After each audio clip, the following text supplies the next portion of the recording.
Is this the last stop?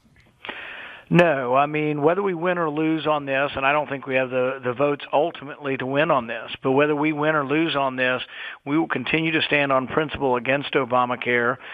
Many state legislatures are going to have the same fight, the same fervor and the same excitement we've had in Washington this week will be in state capitals. When they get the bill for the expansion of Medicaid, all the states that are expanding Medicaid are going to either have to raise taxes or go further in debt. And this is going to be a problem, but it comes about over the next year or two. The other thing that's going to happen is people who had good insurance, this could be wealthy executives or it could be union workers who had good insurance, are going to be paying taxes on it. People are going to find out that their prices for their insurance is higher. Part-time workers are going to lose hours, and full-time workers may well lose their job. There's going to be a lot of bad things that come out of this, and so I think the fight goes on, but this is a milestone in that fight.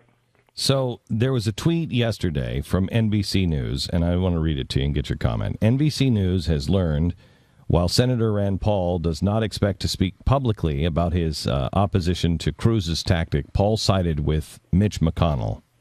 Is that true? What I've said is what I'll continue to say all along, that I won't spend a penny on, I won't vote for a penny for Obamacare, and I'll do anything I can to stop it. I have also said that I don't want to shut down the government. And I think shutting down the government is just a deadline that if we go through, even though it will be the president's fault, it'll be him wanting everything he wants if it happens, it's probably not good for our cause overall to go through a shutdown.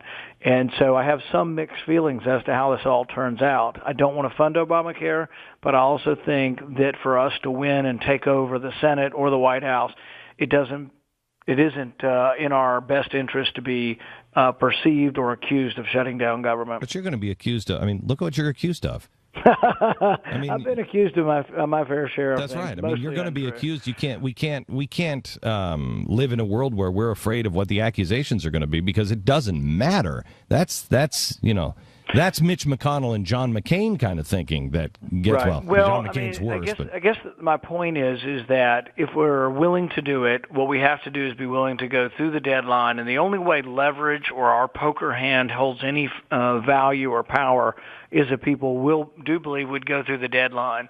With the debt ceiling, I've always been willing to go through the deadline. I'm willing to go a month, 2 months, 3 months, as long as it takes. And I think we could use that leverage to bring the Democrats to the negotiating table. With the actual disruption of spending, there is a way we could have done this, but it would have required assistance from leadership, and that would have been in January. We should have started passing appropriations bill. See, if the defense appropriation bill were passed, we couldn't have anybody up here saying, "Oh, you're going to not pay the soldiers." Right now, soldiers wouldn't get paid. See, this is the problem, Rand, and you know this. You just know this. The leadership that we have as the GOP with Boehner and McConnell and everybody else, they're a waste of a seat. They are not. I don't understand how they think they're going to win. The reason why the Republicans have a 34% approval rating is not because of you guys, but because America now says 68% of Americans say we're on the wrong track.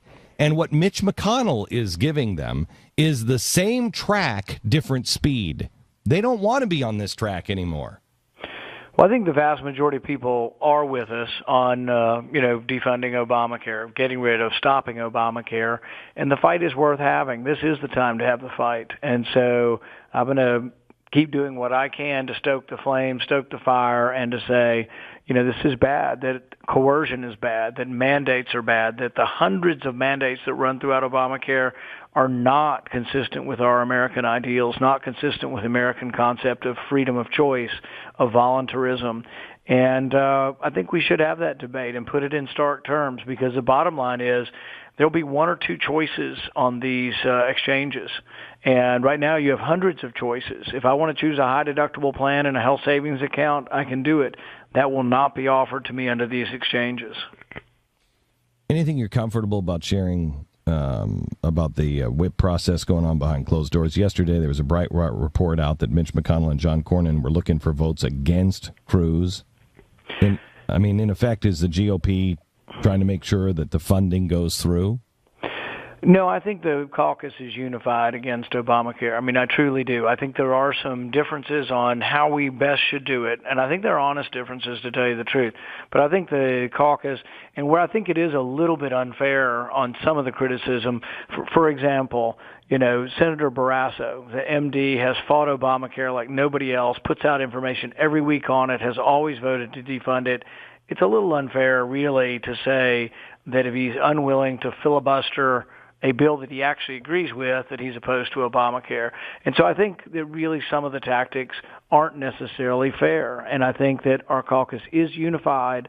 Our caucus is not unified on exactly how to do it.